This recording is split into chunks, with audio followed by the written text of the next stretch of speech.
kala fadhigii 9 ee golaha wasiirada Soomaaliland oo shir gudoominayay madaxweyne Muuse Biixi Cabdi kuna wehelinayay madaxweyne ku-xigeenka Soomaaliland Mudane Cabdiraxmaan Cabdilaahi Ismaaciil Silici ayaa waxa warbixin lagaga dhageystay guddi golaha hore kala fadhigii aan caadiga ahayn Isniintii toddobaadkii hore loo xil saaray inay kala soo talo bixiyaan arrimo la xiriirka beesha caalamka iyo Soomaaliland la macaamilka hay'adaha UN iyo kuwa caalamiga ganacsiga iyo maalgashiga shisheeyaha ee Soomaaliland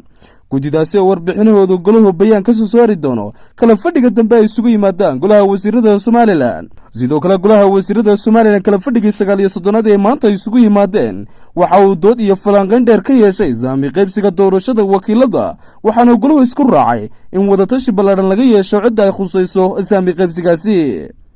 ugu dambeyntiina golaha wasiirada Soomaaliland kala fadhigii ay maanta isugu yimaadeen waxa ay bogaadiyeen heshiiskii 3 xisbi qaran ee kulmiyay u cudiyay wadani ay ku gaareen qasriga madaxtooyada Soomaaliland toddobaadkii hore ee dalku ku gaaray qabsoomida doorashooyinka wakiilada iyo golayaasha deegaanka waxaana ka go'aanta xukuumadda qabsoomida doorashooyinka in xilligeeda ay dhacdo war-saxaafadeedkaasi oo ka soo baxay qasriga madaxtooyada Soomaaliland ayaa waxa uu dhignaa sidaasi iyadoona war-saxaafadeedkaasi uu ku saxinaa afayeenka qasriga madaxtooyada